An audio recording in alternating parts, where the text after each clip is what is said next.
네, 안녕하세요. 내 동료는 AI입니다. 를 주제로 강연을 하게 된 송동욱이라고 합니다. 불러주셔가지고 다시 한번 감사하게 생각하고 있고요. 발표 자료를 만들다가 보니까 구름 브랜드 색깔이랑 저희 브랜드 색깔이랑 비슷한 것 같아가지고 다행입니다.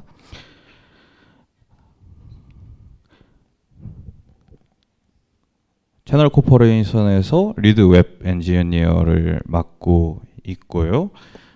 사내에서 커서 도입을 주도했습니다. 아마 보신 분들도 좀 있을 것 같은데 블로그 글을 하나 썼는데요. 한 6개월 도입 6개월 이후 블로그를 하나 썼습니다. 아마 그거 보고 오신 분들도 많을 거라고 생각합니다.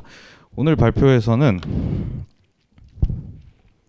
그거에 대한 내용을 좀 더 상세하게 설명을 할 것 같습니다.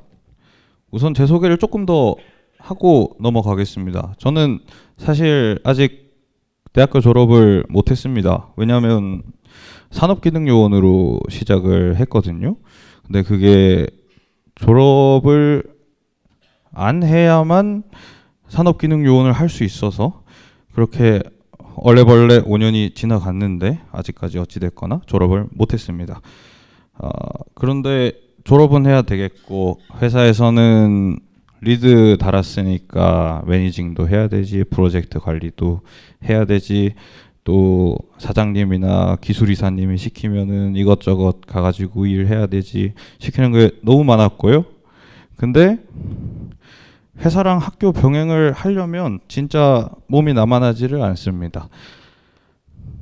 그리고 사실 5년 차면 어느 정도 개발을 조금 더 하고 싶다라는 니즈도 있거든요. 그런데 도저히 시간이 안 나는 거예요. 그래서 저는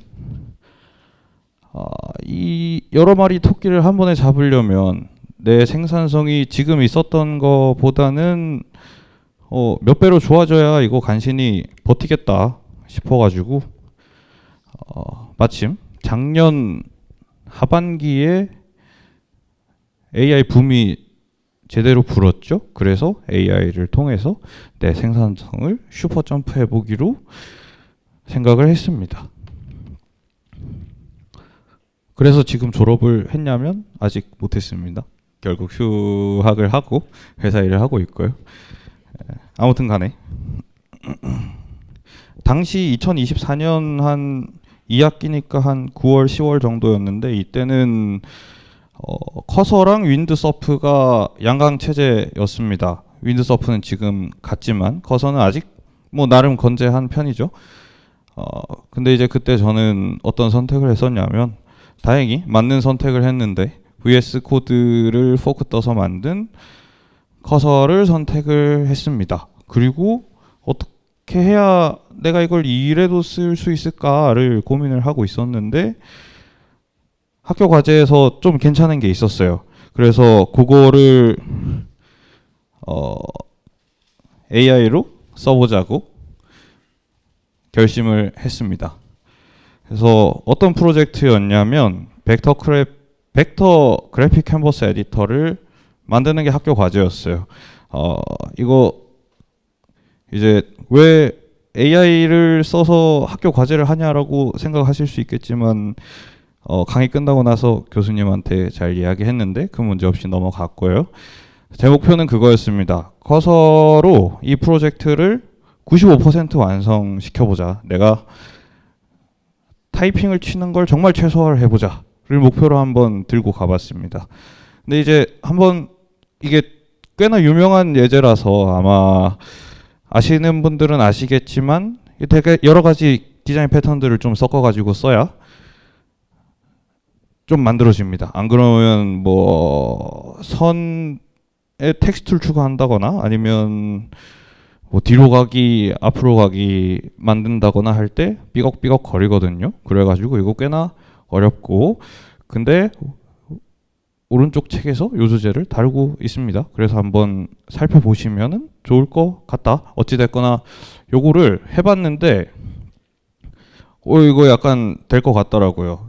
저는 수업 시간 동안만 요 과제를 했는데 A 플러스 받고 잘 마무리를 했습니다. 이게 몇 번 해보면서 보니까 디자인 패턴 기반으로 AI한테 시키고 그리고 그거 기반으로 소통을 하니까 코드가 꽤나 깔끔하더라. 보통 이제 개발자분들 처음 AI한테 시켜보고 좀 후회하는 게 이거 프로덕션에서 쓸만한 코드가 나오겠느냐? 생각보다 나오지 않더라 싶어가지고 이제 손으로 좀 짜시는 것 같은데 저희 회사에서도 많은 분들이 그랬었고요. 아무튼간에 그리고 목적이랑 책임도 잘 분리되어 있어가지고 조금 수정해달라 해도 원하는 부분만 잘 수정해줬고 이렇게 되니까 나는 코드의 디테일에 집중할 필요가 없었습니다. 그냥 큰 그림을 하나 그리고 그거에 맞춰서 코드가 잘 짜져 있는지 점검만 하면 됐어요. 그래서 요거를 조금 더 디벨롭을 해서 회사 차원의 프로젝트를 몇 개 조금 더 해본 다음에 이제 회사에 도입해달라고 노래를 부르러 갔습니다. 회사에서 도입하는 과정은 몇 가지가 있었는데 기술 이사님을 좀 찾아갔어요. 나 이거 좀 쓰고 싶다. 이거 안 쓰면 뒤처진다. 를 하루에 3번씩 했습니다. 왜냐하면 아마 다들 비슷한 경험을 하실 거예요. AI를 회사에 도입한다고 할 때 이거 그래서 도입하면은 얼마나 생산성이 좋아지는데 가성비가 얼마나 좋은데 라고 물어봤을 때 이걸 정량적으로 뽑으실 수 있는 분들은 아마 거의 안 계실 거예요. 왜냐하면 도입을 해봤어야 알지. 그리고 몇 번 해보니까 뭐 이상한 코드만 나오는데 이걸 어떻게 도입을 하겠어요. 그래서 저는 기술 이사님의 마음을 두드리기로 했습니다. 그래서 어떻게 잘 됐고 그 뒤로는 뭐 그렇게 어렵지는 않았어요. 보안 점검 뭐 적당히 했고요. 그리고 도입을 했습니다. 도입하고 나서 조금 어려웠던 것들은 이제 도입은 했는데 내가 생각했던 것처럼 안 써요. 가가지고 봤더니 그냥 탭9 코파일럿보다 탭이 조금 더 길어서 좋아요 정도로 쓰더라고요. 그리고 모바일 팀이랑 백엔드 팀 가보니까 제트브레인 쓰고 있고 안드로이드 스튜디오 쓰고 있고 그래가지고 회사에서 세션을 쫙 돌았습니다. 그래서 세션을 한 20번 정도 진행을 했고 그 사람들의 문제를 라이브 세션으로 풀어주는 거를 했어요. 그거를 하고 나니까 이제 사람들이 이거 좀 쓸만하구나 라는 생각을 가지고 활성도가 조금씩 올라갔고 그리고 리더십에서도 많은 노력을 했습니다. 커서나 클로드 코드 보면은 그 토큰 얼마나 썼는지 나와요. 그러면 많이 쓴 사람은 신경 안 씁니다. 왜냐하면 많이 쓸수록 오히려 좋습니다. 그래서 그런 사람들은 건들지 않고 가끔 보면은 안 쓰는 사람들이 있어요. AI 포비아들이 있어가지고 그래서 리더십이 직접 찾아가서 뒤에서 지켜보고 숙제 내주고 했습니다. 그래가지고 지금은 이제 안 쓰는 사람은 없습니다. 그래서 좀 많은 노력들을 했고 여기까지 했으면 이제 사이클을 좀 돌려봐야겠다. 이게 AI로 일해본 경험이 다들 처음이잖아요. 그래서 혼자서 뭔가를 했을 때 잘 결과가 나오지는 않아요. 그래서 이걸 잘 공유해야 된다라고 생각했고 커서 활용 방법을 굉장히 많이 공유했고 MCP도 굉장히 많이 만들었고 이거 쓰면 네가 요거 1시간 걸리는 거 5분이면 된다를 자리에 가가지고 해주고 그거 결과 나오면은 방에 올리고 공유해라 라고 해가지고 지금은 정말 잘 쓰고 있습니다. 그래서 회사 도입 관련된 얘기는 오늘 메인은 아니어가지고 여기까지 하고 구체적인 얘기가 궁금하시면은 질문으로 좀 남겨주시면은 가능한 선에서 답변 드리도록 하겠습니다. 그래서 오늘 이 세션에서는 전에 제가 했던 세션을 조금 더 다듬어 가지고 AI로 코딩하는 방법에 대해서 좀 이야기를 해볼 것 같고요. 그런데 요새 보면은 툴이 정말 많습니다. 저희는 지금 커서랑 클로드 코드 조금씩 쓰고 있는데 보통 최근에 또 도입하는 팀들은 클로드 코드를 조금 많이 선택하는 경향도 있는 것 같고 코덱스 CLI도 뭐 좋다 하는 것 같고 그래서 아마 사내에서 어떤 걸 쓰냐에 따라서 우리 팀은 커서 안 쓰니까 제 이야기 들을 필요 없는 거 아니야? 라고 생각하실 수 있겠지만 뭐 대강 다 비슷합니다. 그래서 너무 걱정하실 필요는 없고 그래서 이 세션에서는 커서를 메인으로 알려드리도록 하게 됩니다. 저는 몇 가지 가정을 깔고 왔습니다. 첫 번째 가정이 이제 코딩의 주체를 옮겨야 한다는 거예요. 이제 아까 잠깐 얘기가 나왔지만 그 실제로 도입해놓고 나서 쓰는 거 봤더니 오 이거 진짜 좋아요 했는데 탭만 주구장창 누르고 있어요. 근데 저는 이렇게 하면 안 된다고 생각을 하거든요. 패러다임을 바꿔야 되는데 어떻게 바꾸냐면 사람이 코드를 작성하는 것에서 사람은 이제 코드를 작성하지 않는다. AI가 코드를 작성하고 나는 AI랑 대화한다 입니다. 이제 요걸 극한까지 한 게 바이브 코딩이라고 하는 건데 오늘 바이브 코딩에 대해서 다루는 거는 아니고요. 어찌 됐거나 이제 일하는 방식을 완전히 바꾸려면은 시간이 조금 걸리더라도 연습도 많이 해봐야 되고 실험도 많이 해봐야 한다라는 걸 좀 얘기를 하고 싶습니다. 커서에는 세 가지 사용 사례가 있습니다. 탭이 있고요. 이거 자동 완성이죠. 그리고 챗, 요새는 에스크라고 하던데. 그래서 사람이 코드를 여전히 짜지만 AI가 질문에 답변을 해주고 사람이 그걸 참고해서 씁니다. 그리고 이제 에이전트 예전에는 컴포저였고 요거부터는 이제 에이전트가 코드를 다 짠다. 에이전트가 코드를 다 짜게 하는 것이 좀 중요하다입니다. 두 번째입니다. AI는 여러분들보다 물론 저보다 코드를 훨씬 더 잘 짠다는 걸 머릿속에 받고 시작을 좀 해라고 했습니다. 이제 AI한테 처음 코딩 맡겨보면은 별로 마음에 드는 결과가 안 나올 거예요. 그러면 이제 리버트하고 손으로 다시 짜는 거예요. 저희 팀 대부분이 그렇게 일을 했고요. 그래서 예시를 하나 들어보겠습니다. 이제 길 가다 한 명 붙잡아가지고 우리 집에 있는 냉장고로 요리 레시피 하나 알려주세요 라고 하면은 제대로 된 답변이 당연히 안 나올 겁니다. 요리의 목적은 뭔지, 좋아하는 스타일은 뭔지, 그 냉장고에 뭐 들어있는지도 알아야 될 거고, 없는 거는 좀 더 사와도 되는 건가? 아니면 뭐 예산은 얼마나 되는가?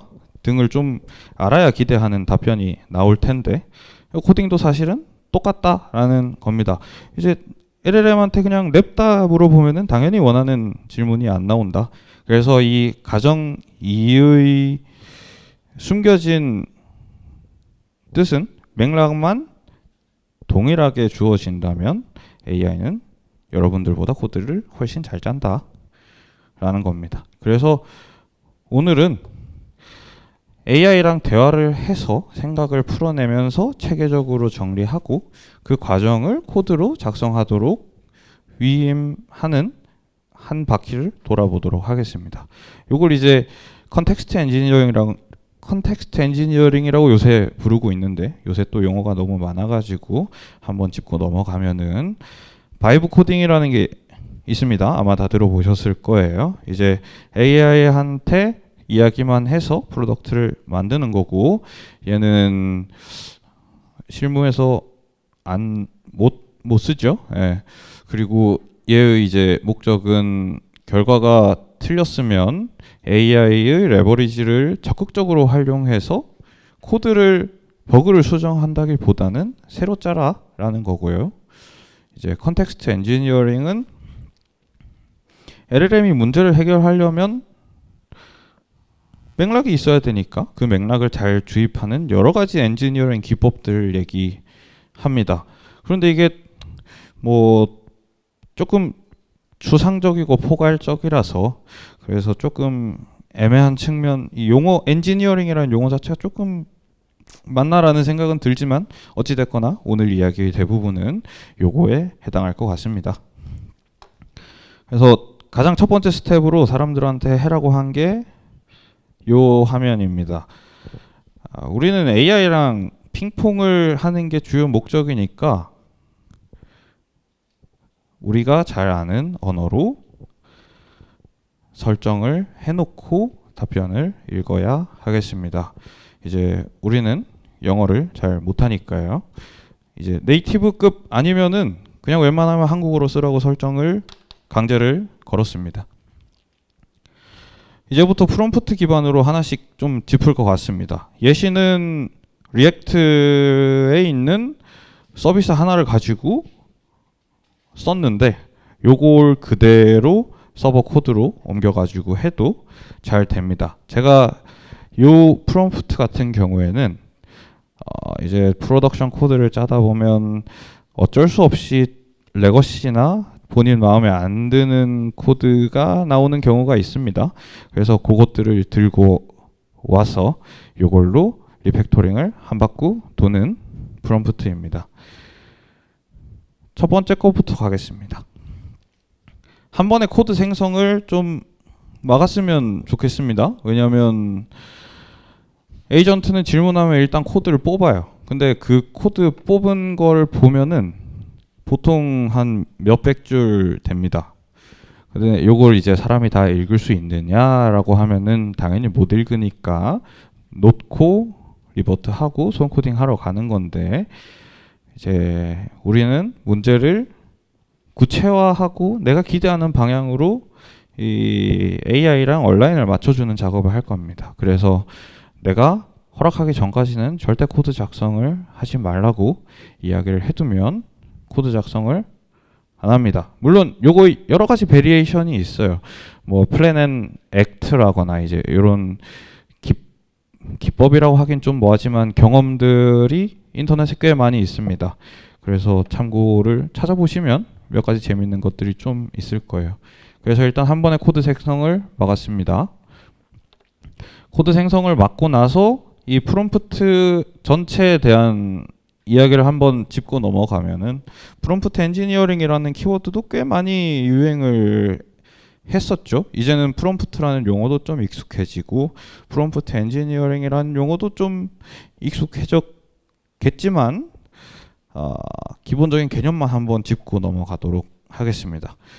저희 회사에서 프로덕션을 만들 때 AI의 프롬프팅 주입할 일이 있는데 이제 그때 하는 것만큼의 프롬프팅은 필요 없는데 적어도 어느 정도 규격이 잡힌 형태로만 작성하면 뭐 대강 오케이다 정도만 하면 좋고, 이제 멀티샷이나 COT 같은 것들 좀 보면 좋다인데, 멀티샷이 뭐냐면 예시를 좀 여러 개 줘라. 코드 베이스를 예로 들면 내가 모델 하나를 만들고 싶은데 이 모델은 이 유저라는 모델은 매니저라는 모델이랑 비슷하고, 근데 이 매니저라는 모델 컨벤션은 조금 옛날 거니까 모델링 자체는 채널이라는 모델을 좀 참고를 해라 하는 게 이제 그냥 멀티샷입니다.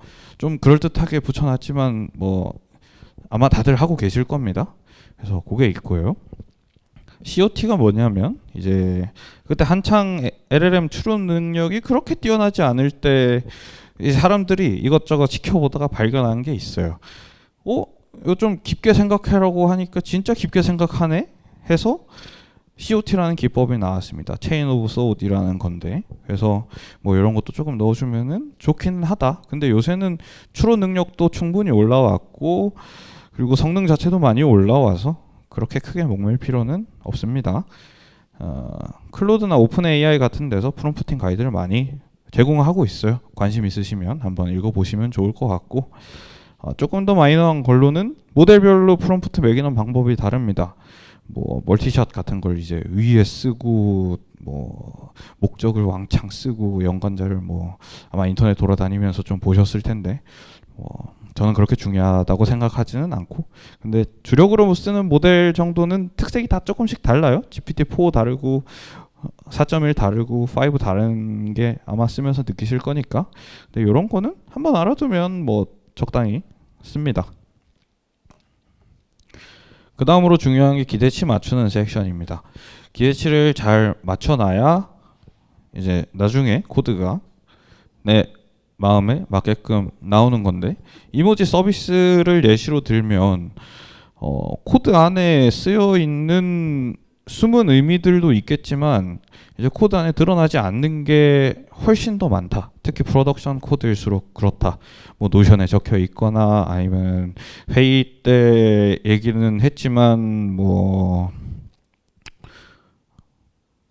안 써놔서 없어졌다거나, 아니면 뭐 상수가 좀 요상하게 선언돼 있는데 이게 사실은 뭐 대표님이 이건 이렇게 해라라고 해서 지정한 거던가, 어찌됐거나 코드 바깥에 있는 맥락이 굉장히 많습니다. 그래서 그거를 우리는 잘 설명을 해줘야 되는데, 요것 또한 우리가 한 번에 다 주입하기 당연히 못합니다. 개발자는 글을 잘 못 쓰고요. 그래서 생각을 글로 표현하는데 굉장히 친숙하지 못하고, 요거를 이제 AI랑 여러 번 핑퐁을 해가면서 아 요런 것도 있었지를 채워나가는 과정입니다. 그래서 프롬프트를 보면은 LLM이 코드를 일단 한번 살펴보고 사용처 어디서 쓰는 건지, 그리고 의존성은 어떻게 되어 있는지 보고요.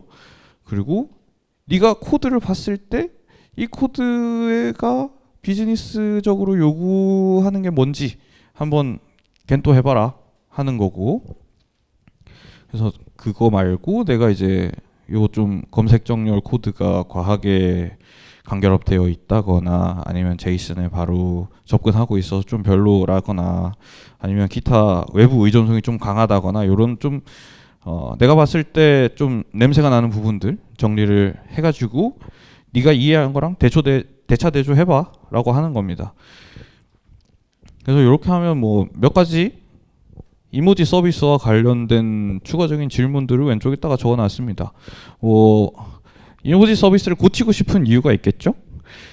뭐 기능 추가적인 요구사항, 뭐 커스텀 이모지를 좀 넣고 싶을 수도 있고, 아니면은 iOS가 올라가면서 이모지가 새로 나와서 걔를 추가해야 될 수도 있고, 그리고 사용처는 뭐 메시지 스트림에서만 쓰는 건지 아니면 뭐 아티클의 노션처럼 그런 데도 쓰는 건지, 이런 것들을 나랑 AI가 합쳐서 같이 만들어 나가야 된다라는 부분입니다. 근데 이제 대부분의 코드 작성 AI 서비스들이 그렇지만 코드를 읽어야 되잖아요. 요거 잠깐 짚고 넘어가려고 추가를 해놨습니다. 인덱싱을 어떻게 하냐라고 하면 커서에는 코드 베이스 인덱싱이라는 기능이 있습니다. 요거 끌 수도 있긴 한데 초반에 실제로 끄는 사람들이 많았어요. 왜냐면 이거 인덱싱 켜놨다가 우리 프로덕션 코드 LLM이 학습해버리면 어떡하냐라는 얘기들이 있었는데, 뭐 요새는 그렇게 중요한 지점은 아닌 것 같고, 코드 베이스에 있는 코드들을 잘게 쪼개가지고 벡터DB라는 것에 저장을 하는 겁니다. 그리고 벡터DB에 저장을 하면 자연어로 쿼리할 수 있으니까 거기에서 유사도 높은 코드 조각을 던져주는 겁니다. 그래서 이걸 통해서 커서는 참조할 코드를 찾는데, 여기서 조금 짚고 넘어가고 싶은 점은 결국 이 벡터DB라는 것은 그 연관된 것들을 나열을 하는 거기 때문에 코드상에서 의미가 명확하지 않으면 당연히 못 찾는다. 그래서 여기서 조금 코드 베이스를 깔끔하게 정리할 노력을 조금 해야 된다라고 짚고 싶고, 변수명, 파일명 뭐 잘 지어야 되고, 뭐 고 프로젝트 같은 경우에 컨벤션상 뭐 길게 쓰는 게 안 된다라고 하면 하다못해 주석이라도 좀 길게 써가지고 이 RAG 뜰 때 조금이라도 매칭되게 한다던가 하는 등의 좀 예전이랑 약간 다른 코드 관리 방법이 조금 필요할 수 있겠다를 짚고 넘어가겠습니다. 그 다음으로 좀 중요하다고 생각하는 건 이제 첫 번째 단계로 코드를 한 번에 생성하는 걸 막았는데, 그리고 나중에 그러면 이제 나중에 생성할 땐 한 번에 생성하냐? 한 번에 생성하면 여전히 안 됩니다. 왜냐하면 AI 코드는 사람이 반드시 리뷰를 해야 됩니다. 왜냐하면 GitHub에 PR 올릴 때 이거 AI가 썼는데요 라고 코멘트로 달 수는 없는 거잖아요. 그래서 결국 AI가 코드를 만들어내긴 했지만 그거의 주인은 납니다. 그래서 모든 코드는 사람이 반드시 리뷰를 해야 하는데, 이 리뷰를 하려면 한 번에 2,000줄씩 뽑아내는 당연히 리뷰를 못 하겠죠. 그래서 우리는 AI의 변경을 제어하기 위한 수단으로 단계별로 하고 네가 생각했을 때 작업 순서를 쪼개갈 수 있는 단위로 잘 쪼개어라 라고 프롬프팅을 좀 하면 좋습니다. 작게 변경시키고 직접 리뷰하는 게 중요합니다. 만약에 이 작업이 좀 큰 작업이다 그러면은 기록으로 남겨두면 되고, 기록으로 남기려면 어떻게 하면 되냐, 요걸 설명을 하려면 컨텍스트 윈도우를 이제 설명을 드리면서 말씀을 드리겠습니다. 이제 제목은 저렇게 달아놨는데 컨텍스트 윈도우를 아껴라 라는 내용이고요. 비록 요새 LLM들이 발전하면서 거의 지수함수로 컨텍스트 윈도우가 늘어나고 있기는 하지만 한 일주일짜리 작업을 하면 필연적으로 컨텍스트 윈도우가 가득 찹니다. 컨텍스트 윈도우라는 것은 모델이 한 번에 처리할 수 있는 토큰량이고, 근데 우리가 프롬프팅 뭐 몇 줄 안 하지 않느냐, 방금 있었던 거에서도 프롬프팅 뭐 이렇게 하면 한 500토큰 될까요? 500토큰도 안 될 것 같은데 그거 언제 다 채웁니까 하시겠지만, 프롬프팅만 있는 게 아니고 중간에 그 LLM이 띵킹 과정도 거칠 거고 코드도 쫙 읽을 거고 하다 보면 생각보다 빨리 찹니다. 그래서 좀 마이너 팁 같은 것들을 좀 드리면, 예를 들어 갑자기 사과 패턴이 기억이 안 나. 그러면은 이거를 요 세션 바로 밑에 질문을 하지 마시고 그 세션을 새로 열어서 답변을 받아보셔라 라는 거고, 그래서 이제 원래 얘기를 했었던 이거 작업이 너무 길어질 것 같은데 어떻게 해야 됩니까? 라고 하면, 요새는 이제 클로드 코드도 마찬가지로 세션에서 토큰 얼마나 썼는지 보여줍니다. 그래서 요거 보면서 적당히 제어하면 되는데, 그리고 심지어 작업이 길어졌어. 그래서 윈도우가 넘쳤어. 새 세션을 열면 이전 챗을 요약해서 넘길 수 있도록 하는 것도 있습니다. 그래서 요새 LLM 서비스들 굉장히 좋아졌어요. 그런데 그럼에도 불구하고 마크다운으로 써달라고 해서 루트 디렉토리에 마크다운으로 남겨두십시오. 조금 더 고도화를 하면 투두리스트 작성해달라고 하고 작업 하나 끝날 때마다 마크다운 업데이트해서 체크 표시 달아줘 하는 것도 꽤 괜찮습니다. 대부분 이런 식으로 작업을 진행을 한다고 생각을 해주시면 될 것 같습니다. 그렇고요. 그 다음 짚을 문장은 AI한테 질문을 좀 받아보세요 라는 겁니다. 제가 좀 써보니까 LLM은 두 가지 특성이 조금 있어요.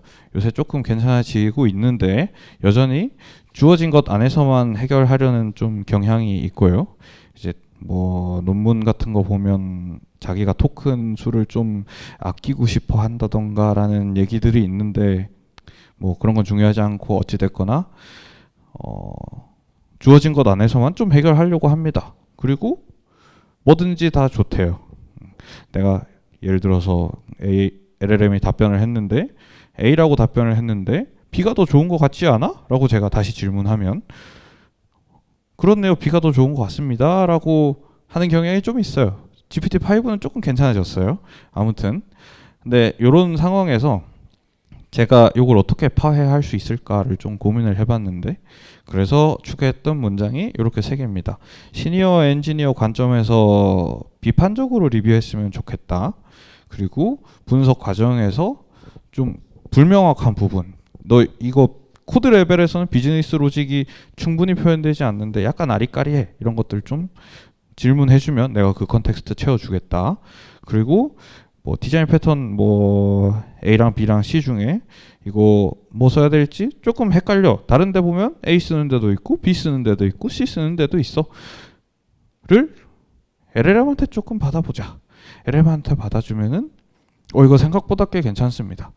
그래서 특히 좀 비판적으로 리뷰해달라고 하는 게 좋은데, 이렇게 하면은 꽤 역할을 올바르게 수행을 해줍니다. 그래서 예시를 조금 보면 요거 비판을 해달라고 하고 해놨는데, 한번 읽어보시면은 뭐 나쁘지 않아요.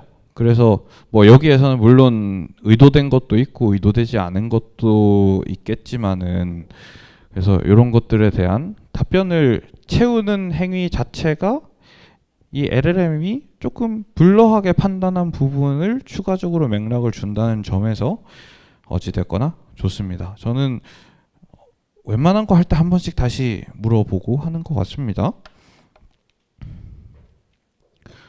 그 다음으로 좀 집중하고 싶은 문장 같은 경우에는 이제 제일 앞에 벡터 그래픽 캔버스 에디터 할 때 디자인 패턴을 써봤는데 꽤나 괜찮습니다. 왜 디자인 패턴이 괜찮은지를 좀 곰곰이 생각을 해봤는데, 요 디자인 패턴이란 놈은 이 코드를 사람이 작성을 하면서 지속적으로 많이 얘기를 해왔고 여러 가지 코드에 녹아 있고, 물론 우리가 디자인 패턴을 직접적으로 쓰지 않을 수 있겠지만 그럼에도 그 안에 다 패턴들이 녹아 있는 거고, 인터넷에 정보도 많고, 그리고 간단한 문장으로 이제 한 세 줄로 설명할 거 디자인 패턴 하나, 뭐 예를 들어 요거 커맨드 패턴입니다 라고 하면은 그냥 정리가 끝나니까 간결하고, 그리고 겸사겸사 코드도 정리가 되고, 그래서 디자인 패턴이 좀 정답인 것 같다.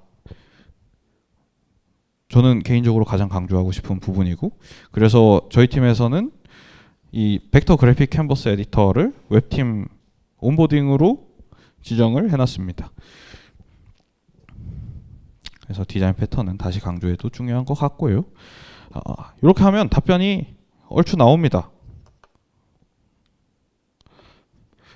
꽤 길게 나오는데 이제 여기서부터는 사람이 좀 해야 된다. 이 내용을 읽으실 필요는 없어요. 아마 이 대강 프롬프트를 눈에 익히신 다음에 집에 가셔서 코드에다가 한번 매겨보시면 어찌됐거나 답변이 좀 나올 겁니다. 그래서 뭐 여기서부터는 사람이 좀 중요한 건데, 리뷰를 해야 됩니다. 가장 중요한 부분이고, 근데 리뷰를 어떻게 할 것이냐라고 해서 제가 머리를 좀 싸매 봤는데, 다이어그램을 그려달라고 하는 게 제일 맞다더라. 진짜 기가 막히게 다이어그램을 그려줍니다. 근데 다이어그램을 보고 이걸 보면 대부분의 코드는 얼추 나오잖아요. 근데 이제 다이어그램이라는 놈의 장점은 불필요한, 우리가 사람이 알아야 하나 싶은 이 사소한 문법들, 그리고 사소한 디테일들을 다 무시하고 볼 수 있으니까 요거만 잘 보면 사실 우리는 코드를 다 읽은 거나 다름이 없다. 저는 여기에서 가장 많은 시간을 투자하라고 합니다. 물론 주니어 분들 같은 경우는 좀 이 문법 자체가 좀 익숙하지 않을 수 있는데, 뭐 그것도 LLM으로 공부하면 그렇게 문제는 없습니다. 이렇게 하고 나면은 이제 아까 이 페이지로 잠깐 돌아가면은 작업 순서를 얘네가 다 상중하로 나눠가지고 줘요. 그럼 우리는 그걸 선택을 해서 다이어그램 충분히 리뷰한 다음에, 다이어그램이 혹시 틀렸다면 그거 다시 그려달라고 하면 돼요. 그래서 요거 다 하고 나면 단계별로 진행하자고 하면 많아봤자 500줄 안쪽으로 코드가 한 번에 LLM한테 뽑혀 나올 겁니다. 이 코드는 이제 여러분들이 생각하는 방향성과 크게 다르지 않을 것이고, 설사 조금 다른 부분이 있더라도 코드 안에서 이제 사소한 부분들, 뭐 얼리 리턴을 할 건지 아니면 뭐 아닐 건지라거나 이제 이런 사소한 부분들이 조금 틀릴 수는 있겠지만 그게 그렇게 중요한가? 별로 중요하지는 않은 것 같습니다. 그럼 이제 500줄 언더로 코드가 나오면 범위가 명확하니까 예측 가능하고요. 다이어그램을 열심히 읽었으니까 코드는 그냥 쭉쭉 읽힐 거고요. 그리고 이 500줄 단위로 그냥 커밋 올리면 됩니다. 결국 단계별로 진행할 거기 때문에 우리는 그 단위로 그냥 커밋 하면 돼요. 물론 요거까지 커밋을 시켜도 되긴 하는데 이제 좀 오래 걸리는 잡들이 프리 커밋에 달려 있어서 좀 어려울 수 있으니까 저는 커밋은 손으로 좀 하는 편입니다. 그래서 프롬프트 하나를 가지고 이렇게 한 바퀴를 쭉 돌아봤는데 결국 뭐냐면 AI한테 최대한 많은 정보를 전달하면 된다. 뭐 여러 가지 기믹들이 제가 소개한 것 말고도 꽤 많습니다만 그거는 해보다 보면은 체화하게 될 겁니다. 그래서 그거는 저는 해보시면 괜찮을 것 같고, 근데 이제 프롬프트로 아무리 전달하려고 해도 좀 힘든 것들도 있죠. 이제 그런 거는 MCP를 쓰거나 아니면 코드 레퍼런싱을 하거나 하면 되고, 프롬프트 쓰다 보면 똑같은 문장 계속해서 쓰는 경우가 있을 겁니다. 그런 것들은 이제 커서 룰이나 claude.md로 작성하면 시간을 좀 아낄 수 있을 거고, 이제 전달할 정보 내가 어떻게 채워야 될지 잘 모르겠어. 개발자는 글을 잘 못 쓰니까. 그러면은 이것도 AI의 도움을 받으면 된다라는 겁니다. 그래서 제가 사람들한테 얘기하는 게 10시간 일할 때 1시간 고민하고 9시간 코딩한다면 이제 4시간 동안 고민하고 1시간 동안 코딩하셔라. 남는 시간은 뭐 일을 더 하든 아니면 뭐 다른 걸 하시든 하면 될 것 같다. 다만 이 AI가 들어옴으로써 개발자의 평균 생산성 바가 올라갈 거니까 뭐 남은 시간에 딴 걸 하면 안 되겠지 정도로 했습니다. 그래서 계속 똑같은 얘기를 하는 것 같지만 LLM한테 어떻게 넘겨줄 거냐의 얘기고, 이제 프롬프팅에서 비즈니스 로직 아니면 회의하면서 날라간 암묵지, 그리고 린트로 안 잡혀 있는 컨벤션 같은 거 프롬프팅 잘 밀어넣고, 코드 베이스에 있는 건 인덱싱 잘 하시고 레퍼런싱 잘 해가지고 넣고, 기타 외부 소스들 같은 건 MCP로 잘 말아 넣으셔라. MCP는 요새 워낙 유명해서 그렇게 설명하고 넘어가지는 않겠습니다. 네, 여기까지가 이제 한 바퀴였고 시간이 많이 남지는 않아서 이 부분 조금 빠르게 훑어보도록 할게요. 문서화는 중요합니다. 이제 개발자의 역할이 코드를 작성하는 것뿐만 아니라 AI를 트레이닝하는 것도 포함되는데 결국 맥락을 잘 만들어야 되고 문서를 잘 만들어야 된다. 자주 쓰이는 프롬프트는 커서 룰로 만들고, 이제 기술 스택이나 컨벤션 같은 건 지속적으로 커서를 다듬어 나가고, 코드 작성하고 나서 이거 코드가 좀 이상하게 나왔는데? 라고 하면 커서를 업데이트 하시고, 도메인별로 중요한 비즈니스 로직도 적어 두시고, 이제 요거 이제 제가 마지막에 문서 업데이트, PPT 업데이트를 하느라 사진이 안 나왔는데, 저희 서버 코드 같은 경우에는 커서 룰이 30개 정도 됩니다. 그래서 비즈니스 로직 있으면 그거 중요하면 반영하고 컨벤션 반영하고 하면 되고요. 테크 스펙을 레포 안에 보관하려는 시도도 하고 있습니다. 원래는 노션 안에 적혀 있는 것들 그거를 이럴 거면 그냥 레포 안에 보관하는 게 맞지 않나 해서 몇 가지 시도들을 좀 해보고 있고, 뭐 번역 서비스 MCP도 좀 만들어 봤고요. 업데이트를 해주셨네요. 그래서 뭐 요 정도 있고, 그래서 어디까지 했더라? 번역 서비스 MCP도 커서 룰로 만들고 MCP를 쓰는 커서 룰을 만드는 거예요. 그걸 만들고 번역 JS 반영 같은 걸 자동화한다던가 뭐 기계 번역 같은 것도 이제 그냥 단순 기계 번역하면은 이제 일본 팀이나 미국 팀에서 싫어하거든요. 이제 그런 것들 제품 기존 컨벤션들 맞춰가지고 하도록 커서를 쓰고 코드 일부처럼 다루는 게 좀 중요하겠다라는 겁니다. 커서 룰을 좀 더 잘 쓰고 싶은 경우에는 이제 이런 케이스 거의 없는데 몇 가지 사례에서는 쓰면 조금 괜찮은 것들이 있어서 잠깐 소개하고 넘어가면 단계별로 유저 컨펌을 받도록 프롬프팅을 하고요. 그리고 프롬프팅 중간에 템퍼러리 파일을 생성을 하세요. 그리고 템퍼러리 파일을 TS로 작성하도록 하면은 타입 에러를 통해서 중간 결과물의 퀄리티를 보장할 수 있습니다.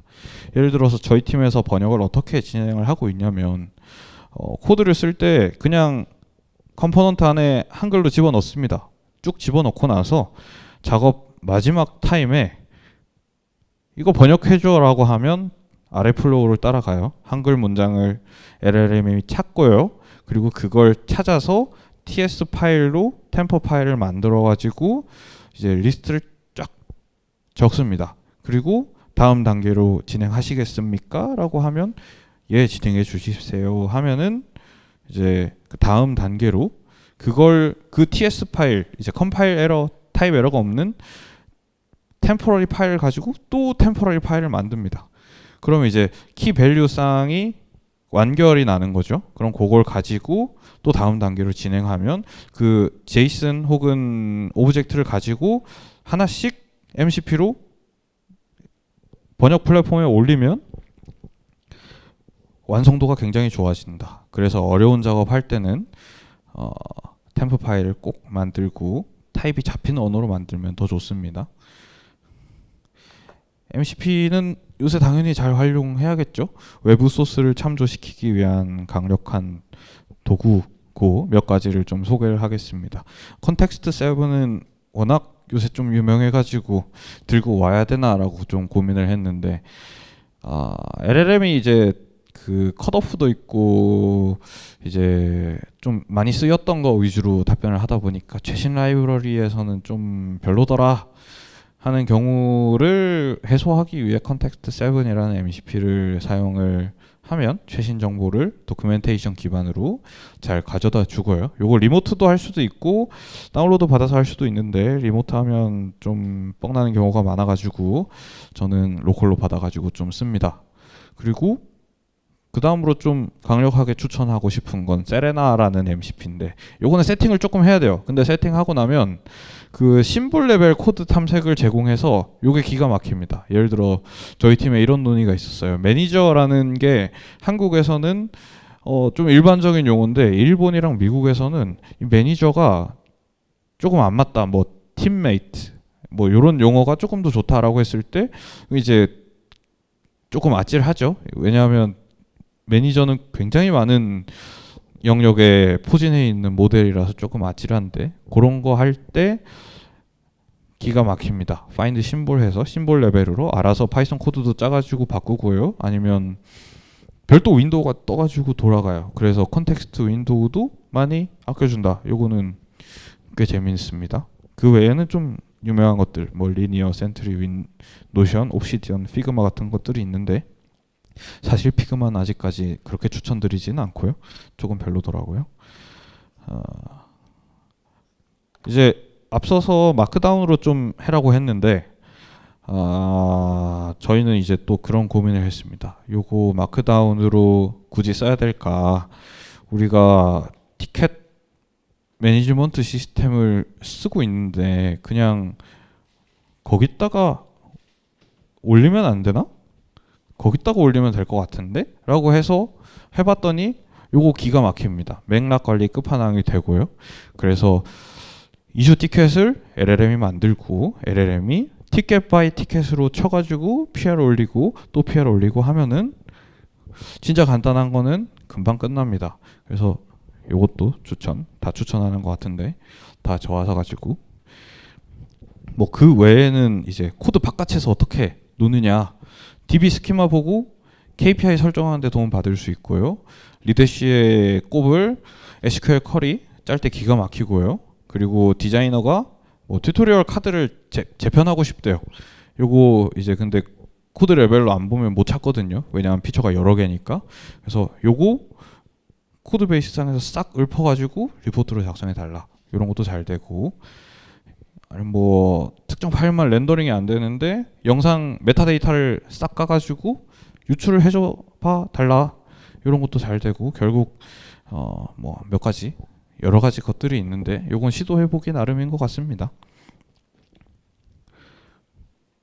병렬 수행도 되고요. 클로드 코드도 됩니다. 클로드 코드는 몇 가지 방법이 더 있는 걸로 알고 있는데 뭐 그것보다는 그냥 Git 워크트리로 사용을 하면 이제 여러분들의 뇌가 허락하는 대로 여러 가지 작업을 동시에 할 수 있습니다만, 저는 그것까지 해야겠냐 생각해서 저는 안 쓰고 있습니다. 멀티레포 문제도 당연히 존재하겠죠. 이거 내가 백엔드 코드 알아야, 아니면 클라이언트에서 어떻게 조합하고 있는지 알아야 내가 이거 제한점을 좀 제시를 하겠는데 싶은 것들은 워크스페이스를 쓰면 되고, 클로드 코드는 알아서 해주고요. PR 리뷰도 커서로 할 수 있습니다만 저희는 커서는 안 쓰고 있습니다. 코드 레빗이라는 걸 쓰고 있는데 요게 PR 요약해주고요. 다이어그램도 그려주고요. 리뷰도 달아줍니다. 퀄리티가 나쁘지 않고요. 근데 메모리 기능이 있어가지고 예를 들어 이런 거는 리뷰로 좀 잡아야 돼 라고 시켜놓으면은 다음에는 그걸 기억을 해가지고 PR 리뷰를 달아줍니다. 그래서 요새 리뷰를 거의 많이 줄었습니다. 리뷰 코스트가. 그래서 이것도 좋은 것 같고요. 그 외에 이제 엠파렌이라는 녀석도 도입을 하나 시켜놨는데, 이거 어떤 거냐면 워크플로우를 구축해서 자동화를 하는 건데, 이게 AI 시대로 들어오면서 많이 떴습니다. 왜냐하면 노드 중간에 AI를 연동시켜 가지고 에이전트스럽게 동작을 할 수 있기 때문에 이런 걸로 배포 자동화 한다거나, 아니면 뭐 간단한 걸로는 그런 것도 있었어요. 이제 그 돈 관리하는 팀에서 나 이거 매일 달러 환율 보고 싶다 했을 때 슬쩍 넣는다거나, 아니면 세일즈 팀에서 세일즈 포스랑 뭐 구글 캘린더랑 연동을 하고 싶어요. 그런 거. 그리고 자동으로 분석해가지고 뭐 옵티가 몇 개 딸리는지 이런 것들 AI 에이전트 노드로 분석해가지고 하는 것들 잘 하고 있습니다. 그 이외에도 채널톡에서는 클로드 코드 시범 연습을 하고 있고요. 뭐 여러 가지 자동화 파이프라인 개발하고 있고, 뭐 이렇게 해가지고 실제 프로덕션에 들어간 기능들도 있고 뭐 활발히 진행을 하고 있습니다. 여기까지 하도록 하겠습니다. 마무리를 까먹어가지고 이제 결국 코드를 다 읽어야 된다라는 말은 본인이 결정하고 본인이 책임져야 된다는 거고, 요거는 엔지니어의 본질이 코딩에 있는 게 아니라 문제 해결에 있다는 거고, AI는 그 과정을 도와주는 거고, 진부한 말이죠. 그래서 10년 뒤에도 사람은 여전히 선택하고 결정하고 책임지게 될 겁니다. 그리고 레버리지가 기가 막힌 게 하나 나왔으니까 본인의 성장뿐만 아니라 업무의 생산성 모두 잘 잡기를 기원합니다. 이상입니다.